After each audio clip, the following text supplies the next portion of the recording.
ನಂತರ ಅವರ ಹ್ಯಾಂಡ್ಬಾಲ್ನ ಬಗ್ಗೆ, ಹ್ಯಾಂಡ್ಬಾಲ್ನ ಇತಿಹಾಸದ ಬಗ್ಗೆ ಅವರ ಪರಿಚಯವನ್ನ ಮಾಡ್ಕೊಳ್ಳೋಣ. ಮೊದಲಿಗೆ ಟ್ಯಾಲೆಂಟ್ ಡ್ಯೂ ಸೇಬೋ, ಅವ್ರ ಹೆಸರೇನು? ಮೊದಲಿಗೆ ಇವರು ಅಂತಾರಾಷ್ಟ್ರೀಯ ಕ್ರೀಡಾಪಟುಗಳು. ಏನ್ ಹೆಸರಿದೆ?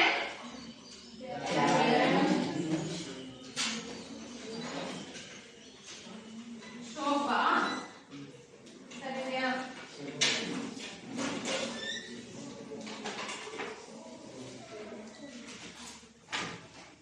ಓಕೆ.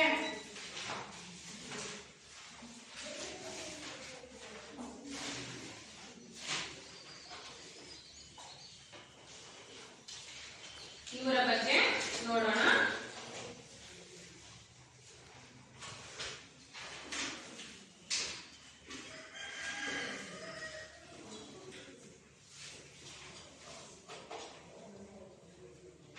ನೋಡಿ, ಇವರೇ ಅವರು. ಕಾಣ್ತಾ ಇದೆಯಾ? ಏನ್ ಇವ್ರ ಹೆಸರು?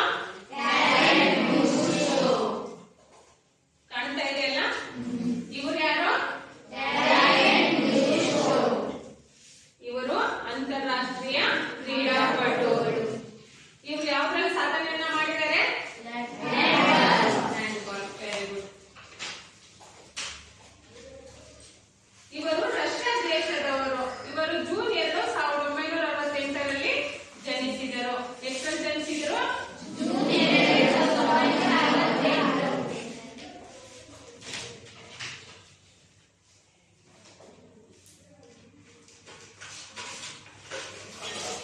ಯಾವ ಸ್ಥಳದಲ್ಲಿ ಜನಿಸಿದ್ರು? ರಷ್ಯಾ ದೇಶದಲ್ಲಿ ಜನಿಸಿದರು. ಇವರು ಜೂನ್ 2, 1968ರಲ್ಲಿ ಜನಿಸಿದರು. 1992ರಲ್ಲಿ ಒಲಿಂಪಿಕ್ ಪಂದ್ಯಾವಳಿಯ ಬಂಗಾರದ ಪದಕ ವಿಜೇತ ತಂಡದ ಸದಸ್ಯರಾಗಿದ್ದರು ಹಾಗೂ ಆ ಪಂದ್ಯಾವಳಿಗಳಲ್ಲಿ 47 ಗೋಲ್ಗಳೊಂದಿಗೆ ಅತಿ ಹೆಚ್ಚು ಗೋಲ್ ಗಳಿಸಿದ ಆಟಗಾರರಾಗಿದ್ದರು. ಇವರು ಆ ಪಂದ್ಯಾವಳಿಯ ಕನಸಿನ ತಂಡದ ಆಟಗಾರರಾಗಿ ಆಯ್ಕೆಯಾಗಿದ್ದರು. ಒಂದು ವರ್ಷದ ನಂತರ ವಿಶ್ವ ಚಾಂಪಿಯನ್ಶಿಪ್ ಸ್ಪರ್ಧೆಯಲ್ಲಿ ಬಂಗಾರದ ಪದಕವನ್ನು 1993ರಲ್ಲಿ ಗೆದ್ದ ರಷ್ಯಾ ತಂಡದ ಆಟಗಾರರಾಗಿದ್ದರು. ನಂತರ ಇವರು ಸ್ಪೇನ್ ದೇಶದ ನಾಗರಿಕತ್ವ ಪಡೆದು ಸುಮಾರು 10 ವರ್ಷಗಳ ಕಾಲ ಸ್ಪೇನ್ ರಾಷ್ಟ್ರೀಯ ಹ್ಯಾಂಡ್ಬಾಲ್ ತಂಡದ ಸದಸ್ಯರಾಗಿ ದೇಶವನ್ನ ಪ್ರತಿನಿಧಿಸಿ 2 ಒಲಿಂಪಿಕ್ ಕಂಚಿನ ಪದಕಗಳನ್ನ ಹಾಗೂ ಯುರೋಪಿನ ಚಾಂಪಿಯನ್ಶಿಪ್ನಲ್ಲಿ 1 ಬೆಳ್ಳಿಯ ಮತ್ತು 1 ಕಂಚಿನ ಪದಕವನ್ನ ಗಳಿಸಿದರು. ಒಮ್ಮೆ ವಿಶ್ವ ಚಾಂಪಿಯನ್ಶಿಪ್ ಪಂದ್ಯಾವಳಿಯ ಆಟಗಾರರ ಪ್ರಶಸ್ತಿಯನ್ನು ಪಡೆದರು. ಅರ್ಥ ಆಗ್ತಾ ಇದೆಯಲ್ಲ? ಇವರು ರಷ್ಯಾ ದೇಶದವರು. ಇವರು 1968ರಲ್ಲಿ ಜನಿಸಿದರು. ಇವರು 47 ಗೋಲ್ಗಳೊಂದಿಗೆ ಪಂದ್ಯದ ಆಟದ ಆಟಗಾರರಾಗಿದ್ದರು. ಗೋಲ್ಗಳನ್ನ ಗಳಿಸಿದರು. ಇವರು 1993ರಲ್ಲಿ ಬಂಗಾರದ ಪದಕವನ್ನ ಪಡೆದುಕೊಂಡರು. ಇವರು ರಷ್ಯಾ ತಂಡದ ಆಟಗಾರರಾಗಿದ್ದರು. ಯಾರು? ಯಾವ ದೇಶದವರು? ಇವರು ಸುಮಾರು 10 ವರ್ಷಗಳ ಕಾಲ ಸ್ಪೇನ್ ರಾಷ್ಟ್ರೀಯ ಹ್ಯಾಂಡ್ಬಾಲ್ ತಂಡದ ಸದಸ್ಯರಾಗಿ ಆಟವನ್ನ ಆಡಿದರು. ಇವರು ಬೆಳ್ಳಿಯ ಮತ್ತು ಬಂಗಾರದ ಮತ್ತು ಕಂಚಿನ ಪದಕಗಳನ್ನ ಪಡೆದುಕೊಂಡಿದ್ದರು. ಇವರು ವಿಶ್ವ ಚಾಂಪಿಯನ್ಶಿಪ್ ಪಂದ್ಯಾವಳಿಯ ಆಟಗಾರರ ಪ್ರಶಸ್ತಿಯನ್ನ ಪಡೆದರು. ನೋಡಿ, ಇವ್ರಿಗೆ ಲಭಿಸಿರುವಂತಹ ಪ್ರಶಸ್ತಿ ಯಾವುದು? ವಿಶ್ವ ಚಾಂಪಿಯನ್ಶಿಪ್ ಪಂದ್ಯಾವಳಿಯ ಆಟಗಾರರ ಪ್ರಶಸ್ತಿಯನ್ನ ಪಡೆದುಕೊಂಡಿದ್ದಾರೆ. ಗೊತ್ತಾಯ್ತಾ ಇವ್ರ ಬಗ್ಗೆ? ಯಾರಿವರು? ಎಷ್ಟರಲ್ಲಿ ಜನಿಸಿದ್ರು? ಜೂನ್ 2, 1968. ಯಾವ ದೇಶದವರು? ರಷ್ಯಾ. ನೆಕ್ಸ್ಟ್ ಯಾರ ಬಗ್ಗೆ ನೋಡ್ತೀನಿ ನಾನೀಗ?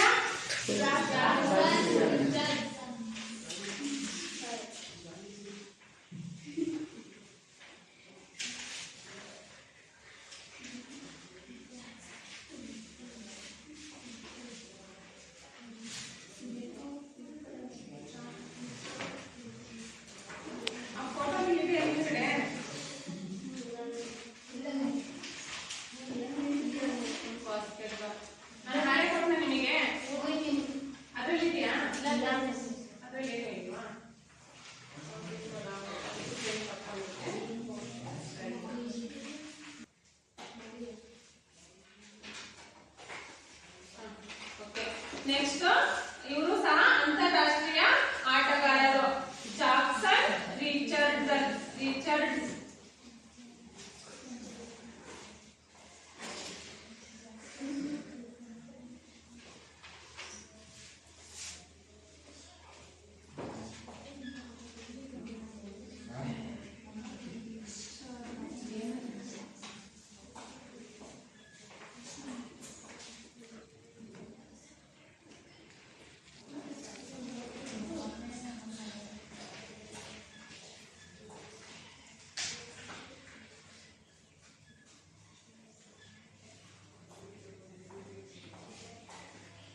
ಏನ್ ಇವ್ರ ಹೆಸರು?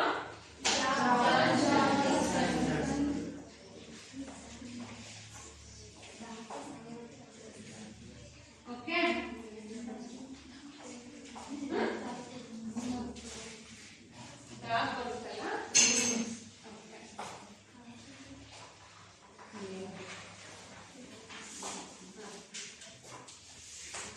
Jackson Richardson. ಇವರು ಫ್ರಾನ್ಸ್ ದೇಶದ ಆಟಗಾರರು. ಇವರು ಫ್ರಾನ್ಸಿನಲ್ಲಿ ಜೂನ್ 4, 1969ರಲ್ಲಿ ಜನಿಸಿದರು. 2004ರ ಅಥೆನ್ಸ್ ಒಲಿಂಪಿಕ್ ಸ್ಪರ್ಧೆಯ ಉದ್ಘಾಟನಾ ಸಮಾರಂಭದಲ್ಲಿ ಫ್ರಾನ್ಸ್ ಹ್ಯಾಂಡ್ಬಾಲ್ ತಂಡದ ನಾಯಕರಾದ ಇವರು ದೇಶದ ಧ್ವಜವನ್ನ ಹಿಡಿದು ದೇಶದ ತಂಡವನ್ನ ಪ್ರತಿನಿಧಿಸಿದರು. 2 ಬಾರಿ ಫ್ರೆಂಚ್ ಲೀಗ್ನ ವಿಜೇತರು ಹಾಗೂ 2 ಫ್ರೆಂಚ್ ಕಪ್ ವಿಜೇತ ತಂಡದ ಸದಸ್ಯರಾಗಿದ್ದರು. ಫ್ರಾನ್ಸ್ ರಾಷ್ಟ್ರೀಯ ಹ್ಯಾಂಡ್ಬಾಲ್ ತಂಡದ ಸದಸ್ಯರಾಗಿ ಇವರು 2 ಬಾರಿ ವಿಶ್ವ ಚಾಂಪಿಯನ್ಶಿಪ್ನಲ್ಲಿ ಪ್ರಥಮ ಸ್ಥಾನ ದೊರಕಿಸಿಕೊಟ್ಟರು. 1992ರ ಬಾರ್ಸಿಲೋನಾ ಒಲಿಂಪಿಕ್ನಲ್ಲಿ ಕಂಚಿನ ಪದಕ ಪಡೆದರು. ಇವರು 1 ಬಾರಿ ಅಂತಾರಾಷ್ಟ್ರೀಯ ಹ್ಯಾಂಡ್ಬಾಲ್ ಫೆಡರೇಷನ್ ವರ್ಷದ ಆಟಗಾರ ಪ್ರಶಸ್ತಿಯನ್ನ 1995ರಲ್ಲಿ ಪಡೆದರು. ಇವರ ಜಾಣ್ಮೆ, ಕಠಿಣ ಪರಿಶ್ರಮದ ಫಲವಾಗಿ 15 ವರ್ಷಕ್ಕೊಮ್ಮೆ ಅಧಿಕ ಬಾರಿ ವಿಶ್ವದ ಶ್ರೇಷ್ಠ ಆಟಗಾರರಾಗಿ ಗುರುತಿಸಲ್ಪಟ್ಟರು. ನೋಡಿ, ಇವರ ಸಾಧನೆಗಳ ಬಗ್ಗೆ ಹೇಳ್ಬೇಕಂದ್ರೆ ಇವರು ಅನೇಕ ಬಾರಿ ರಾಷ್ಟ್ರೀಯ ಮತ್ತು ಅಂತಾರಾಷ್ಟ್ರೀಯ ಪ್ರಶಸ್ತಿಗಳನ್ನ ಸಹ ಪಡ್ಕೊಂಡಿದ್ದಾರೆ. ನಂತರ ಅನೇಕ ಬಾರಿ ಇವರು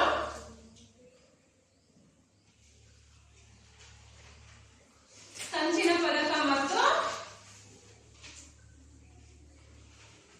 ಕಂಚಿನ ಪದಕವನ್ನ ಸಹ ಪಡ್ಕೊಂಡಿದ್ದಾರೆ. ಇವರು 15 ವರ್ಷಕ್ಕೊಮ್ಮೆ ಅಧಿಕ ಬಾರಿ ವಿಶ್ವ ಶ್ರೇಷ್ಠ ಆಟಗಾರ ಪ್ರಶಸ್ತಿಯನ್ನ ಸಹ ಪಡ್ಕೊಂಡಿದ್ದಾರೆ. ಇವ್ರ ಬಗ್ಗೆ ಹೇಳ್ಬೇಕಂದ್ರೆ ಇವರು ಫ್ರಾನ್ಸ್ ದೇಶದವರು. ಇವ್ರು ಎಷ್ಟು ಜನಿಸಿದ್ರು? ಜೂನ್ 4, 1969ರಲ್ಲಿ.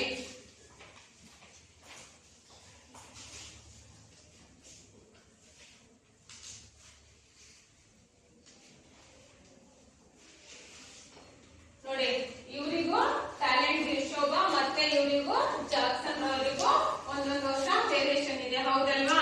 ಅವ್ರು 68ರಲ್ಲಿ ಜನಿಸಿದ್ರು, ಇವರು 69 ಜನಿಸಿದ್ರು.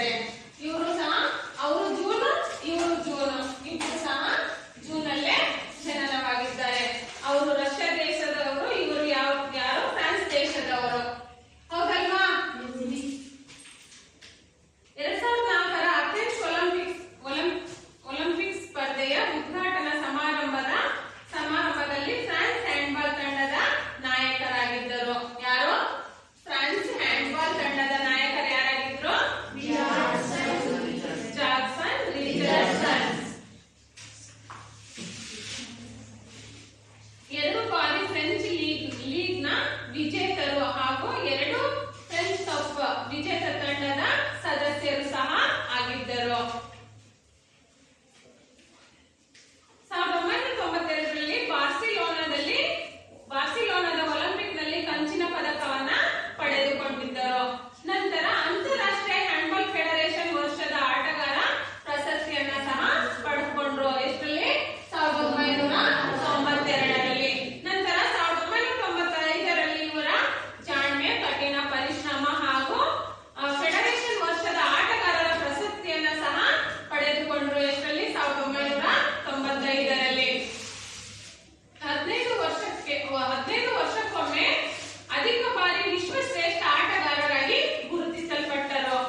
Daniel Stephen.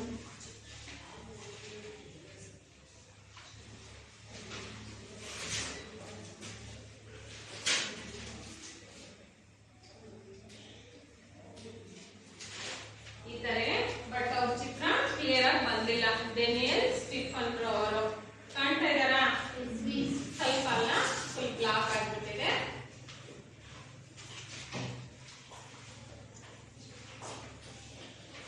ಇವರು ಸಹ ಜರ್ಮನ್ ದೇಶದವರಾದ ಇವರು ಆಗಸ್ಟ್ 3, 1973ರಲ್ಲಿ ಜನಿಸಿದರು. ಇವರು 1995ರಿಂದ ಜರ್ಮನ್ ಹ್ಯಾಂಡ್ಬಾಲ್ ತಂಡದ ಸದಸ್ಯರಾದರು. ಯುರೋಪಿನ ಹ್ಯಾಂಡ್ಬಾಲ್ ನಲ್ಲಿ ಚಾಂಪಿಯನ್ಶಿಪ್ ನ ವಿಜೇತ ತಂಡದ ಸದಸ್ಯರಾದರು. ಸ್ಟಿಫನ್ ಇವರು 1998ರಲ್ಲಿ ವಿಶ್ವ ವರ್ಷದ ಆಟಗಾರರಾಗಿಯೂ 1 ಬಾರಿ ಜರ್ಮನ್ ವರ್ಷದ ಆಟಗಾರ ಪ್ರಶಸ್ತಿಯನ್ನು ಸಹ ತಮ್ಮ ಮುಡಿಗೇರಿಸಿಕೊಂಡಿದ್ದಾರೆ. ಅರ್ಥ ಆಗ್ತಾ ಇದೆ ಇವ್ರ ಬಗ್ಗೆ? ಈಗ ಎಷ್ಟು ಜನದ ಬಗ್ಗೆ ಹೇಳಿದ್ರಿ? 3 ಜನ. ಮೊದಲನೇವರು ಯಾರು?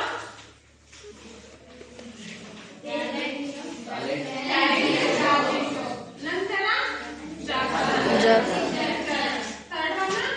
Daniel Stephen. ಇವರೆಲ್ಲರೂ ಯಾರು? ಅಂತಾರಾಷ್ಟ್ರೀಯ ಕ್ರೀಡಾಪಟುಗಳು. ಇವರು ಯಾವ ದೇಶದವರು? ಜರ್ಮನ್ ದೇಶದವರು. ಎಷ್ಟು ಜನಿಸಿದ್ರು?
77 ಜನಿಸಿದರು.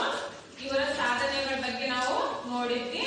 ಅಂದ್ರೆ 2004ರಲ್ಲಿ ಇವರ ವಿಶ್ವ ಆಟಗಾರ ಪ್ರಶಸ್ತಿಯನ್ನ ಪಡ್ಕೊಂಡಿದ್ದಾರೆ. ಎಷ್ಟರಲ್ಲಿ?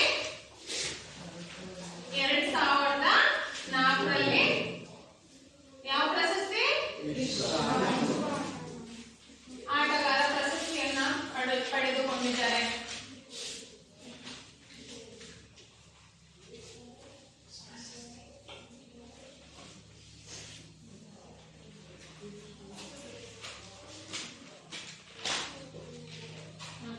ಅಷ್ಟೇ ಅಲ್ಲದೆ 2002ರಲ್ಲಿ ಇವರು ಗೋಲ್ ಕೀಪರ್ಗೆ ಸಂದ ಪ್ರಶಸ್ತಿಗಾರರಾಗಿದ್ದಾರೆ.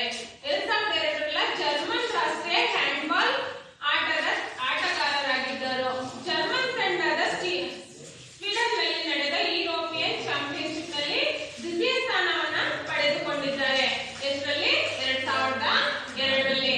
ನಂತರ ಪೋರ್ಚುಗಲ್ನಲ್ಲಿ 2003ರಲ್ಲಿ ಸಹ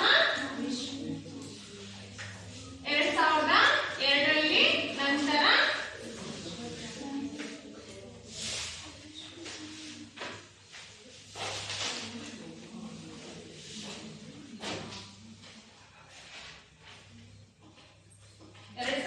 ಅಲ್ವಾ? 2002 ಮತ್ತು 2003ರಲ್ಲಿ ಇವರು ವಿಶ್ವ ಚಾಂಪಿಯನ್ಶಿಪ್ ಪ್ರಥಮ ಪಂದ್ಯದ ರಾತ್ರಿ ಆಟಗಾರರಾಗಿದ್ದ ಇವರು 200ನೇ ಪಂದ್ಯ ಇದಾಗಿತ್ತು.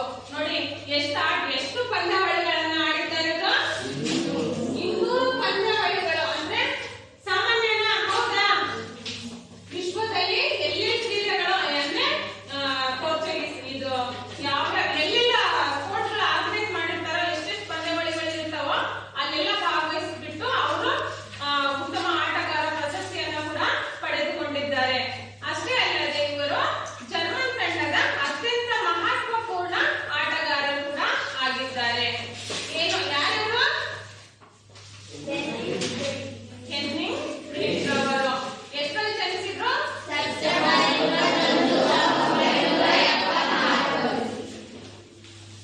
ಯಾವ ದೇಶದವರು? ಜರ್ಮನ್. ಇವರು ಅನೇಕ ಬಾರಿ ಕೆಲವೊಂದು ಪಂದ್ಯಗಳನ್ನ ಆಟವನ್ನ ಆಡಿಬಿಟ್ಟು ಅವರು ಅನೇಕ ಪ್ರಶಸ್ತಿಗಳನ್ನ ತಮ್ಮ ಮುಡಿಗೇರಿಸಿಕೊಂಡಿದ್ದಾರೆ. ನಂತರ ವಿವಿಧ ಹಂತಗಳಲ್ಲಿ ನಡೆಯುವ ಹ್ಯಾಂಡ್ಬಾಲ್ ಪಂದ್ಯಾವಳಿಗಳು ಈ ಕೆಳಗಿನಂತಿವೆ. ರಾಜ್ಯ ಮಟ್ಟದ ಸ್ಪರ್ಧೆಗಳು, ನಂತರ ರಾಷ್ಟ್ರ ಮಟ್ಟದ ಸ್ಪರ್ಧೆಗಳು, ಅಂತಾರಾಷ್ಟ್ರೀಯ ಮಟ್ಟದ ಸ್ಪರ್ಧೆಗಳು. 3 ರೀತಿಯಾಗಿ ಸ್ಪರ್ಧೆಗಳಲ್ಲಿ ಭಾಗವಹಿಸಿದ್ದಾರೆ.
ನಂತರ ಅಲ್ಲಿ ನಮ್ಮ ಒಂದು ವರ್ಷದಲ್ಲಿ ಫಸ್ಟ್ ನಾವು ವಲಯ ಮಟ್ಟ, ತಾಲೂಕು ಮಟ್ಟ, ನಂತರ ಡಿಸ್ಟ್ರಿಕ್ಟ್, ನಂತರ ಸ್ಟೇಟ್, ನಂತರ ವಿಭಾಗೀಯ ಮಟ್ಟ, ಈ ರೀತಿ ಎಲ್ಲ ಇರುತ್ತಲ್ಲ, ಅದೇ ರೀತಿಯೂ ಸಹ ಇಲ್ಲೂ ಸಹ ಆರ್ಗನೈಸ್ ಮಾಡಿರ್ತಾರೆ. ಯಾವ ರೀತಿ ರಾಜ್ಯ ಮಟ್ಟದಲ್ಲಿ, ನಂತರ ರಾಷ್ಟ್ರ ಮಟ್ಟದ ಸ್ಪರ್ಧೆಗಳು, ನಂತರ ಅಂತಾರಾಷ್ಟ್ರೀಯ ಮಟ್ಟದ ಸ್ಪರ್ಧೆಗಳು, ಈ ರೀತಿ ಸ್ಪರ್ಧೆಗಳನ್ನ ಮಾಡಿರ್ತಾರೆ. ಹಾಗಾಗಿ ಅವರಿಗೆ ಯಾವ್ಯಾವ ವರ್ಷದ ಮಕ್ಕಳು ಯಾವ್ಯಾವ ಏಜಿನಲ್ಲಿ ಆಟ ಆಡ್ಬೇಕಂತ ಸಹ ಅಲ್ಲಿ ಎಲ್ಲ ವಿವರವಾಗಿ ಕೊಟ್ಟಿರ್ತಾರೆ.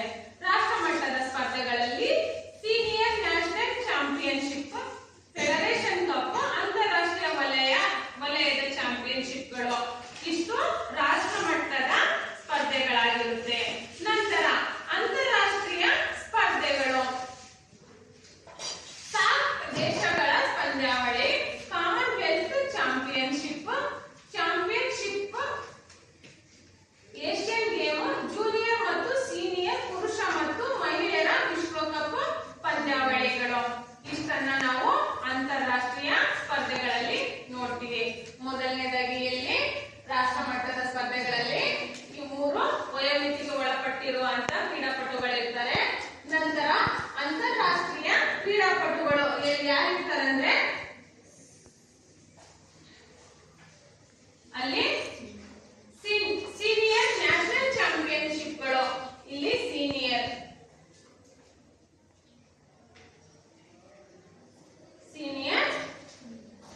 ನ್ಯಾಷನಲ್ ಚಾಂಪಿಯನ್ಶಿಪ್ಗಳು, ನಂತರ ಫೆಡರೇಷನ್ ಕಪ್, ನಂತರ ಅಂತಾರಾಷ್ಟ್ರೀಯ ವಲಯ ಚಾಂಪಿಯನ್ಶಿಪ್ಗಳು. ಇಷ್ಟು ಸ್ಪರ್ಧಿಗಳು ಎಲ್ಲಿರ್ತಾರೆ? ರಾಷ್ಟ್ರ ಮಟ್ಟದ ಸ್ಪರ್ಧಿಗಳಾಗಿರ್ತಾರೆ. ನಂತರ ಅಂತಾರಾಷ್ಟ್ರೀಯ ಸ್ಪರ್ಧಿಗಳು ಯಾರ್ಯಾರಾಗಿರ್ತಾರೆ ಅಂದ್ರೆ ಸಾರ್ಕ್ ದೇಶಗಳ ಪಂದ್ಯಾವಳಿ, Commonwealth championship, Asian championship, Asian game, junior ಮತ್ತು ಸೀನಿಯರ್ ಪುರುಷ ಮತ್ತು ಮಹಿಳೆಯರ ವಿಶ್ವಕಪ್ ಪಂದ್ಯಾವಳಿಗಳು. ಇಷ್ಟನ್ನು ನಾವು ಎಲ್ಲಿ ನೋಡ್ತೀವಿ?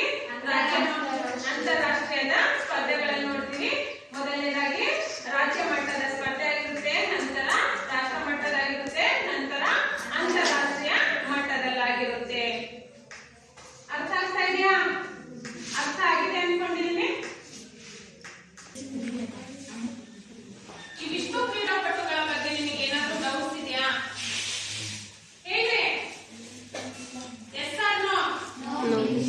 ಅರ್ಥ ಆಗಿದೆಯಾ ಈ ಲೆಸನ್? ಆಯ್ತು, ಕ್ವಶನ್ ಕೇಳ್ತೀನಿ, ಆನ್ಸರ್ ಮಾಡ್ತೀರಾ? ಎಲ್ಲ ಕ್ರೀಡಾಪಟುಗಳ ಬಗ್ಗೆ ನಿಮಗೆ ಗೊತ್ತಾಗಿದೆ ಆಲ್ರೆಡಿ. ಅವ್ರ ಬಗ್ಗೆ ಸಣ್ಣದಾಗಿ ಒಂದು ಕ್ವಶನ್ ಅನ್ನು ನೀವು ಅದಕ್ಕೆ ಪ್ರತಿಯಾಗಿ ಉತ್ತರವನ್ನ ಮಾಡಿ. ಓಕೆನಾ? ಡೇನಿಯಲ್ ಸ್ಟೀಫನ್ ಇವರು ಒಂದು ಬಾರಿ ಡ್ಯಾಶ್ ಪ್ರಶಸ್ತಿಯನ್ನ ಪಡೆದರು. ಯಾರು ಹೇಳ್ತೀರಾ? ವಿಶ್ವ ಚಾಂಪಿಯನ್. ವಾಯ್ಸ್ ಹೇಳಿ. ಓಕೆ, ಜರ್ಮನ್ ವರ್ಷದ ಆಟಗಾರ ಪ್ರಶಸ್ತಿಯನ್ನ ಯಾರು ಪಡ್ಕೊಂಡ್ರು? ಡೇನಿಯಲ್ ಸ್ಟೀಫನ್ ಅವರು. Very good. ಕ್ಲಾಸ್ ಹಾಕಿ. ಬೆಂಚ್ ಕ್ಲಾಸ್ ಹಾಕಿ ನೀಟಾಗಿ ಹಾಕಿ. ಓಕೆನಾ? Class go. ಒಂದೇ ಸರಿ ಆಗ್ಬೋದು. ಓಕೆ, ನೆಕ್ಸ್ಟ್ ಕ್ವಶನ್ಸ್ ಕೇಳಾ? ಟ್ಯಾಲೆಂಟ್ ಡಿಶೋಬ್ ಇವರು ಡ್ಯಾಶ್ ದೇಶದ ಪ್ರಸಿದ್ಧ ಹ್ಯಾಂಡ್ಬಾಲ್ ಆಟಗಾರರಾಗಿದ್ದಾರೆ.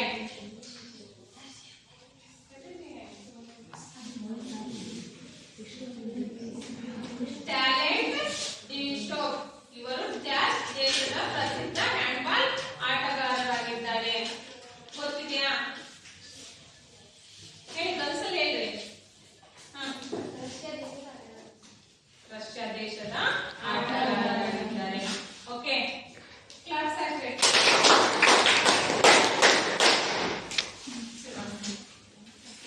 Next question.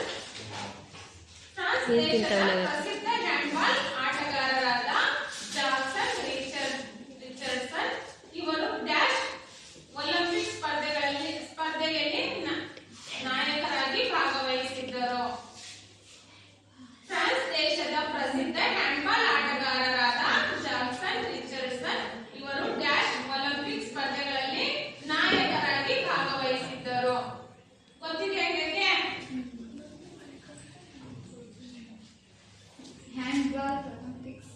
ಸ್ಪರ್ಧೆಯಲ್ಲಿ ನಾಯಕರಾಗಿ ಭಾಗವಹಿಸಿ. Very good.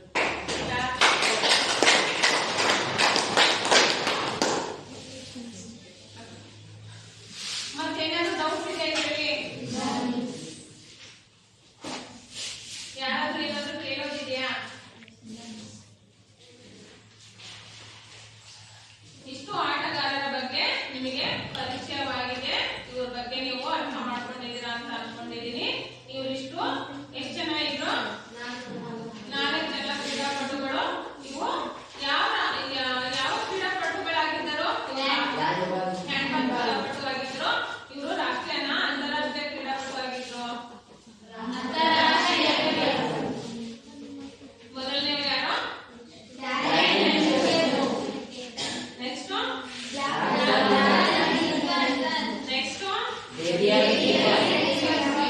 Very good. Next okay. ಇವಿಷ್ಟು 4 ಜನದ ಬಗ್ಗೆ ನೀವು ತಿಳ್ಕೊಂಡಿದ್ದೀರಾ. ನಂತರ ರಾಜ್ಯ ಮಟ್ಟದ ಸ್ಪರ್ಧೆಗಳ ಬಗ್ಗೆ ತಿಳ್ಕೊಂಡಿದ್ದೀರಾ. ನಂತರ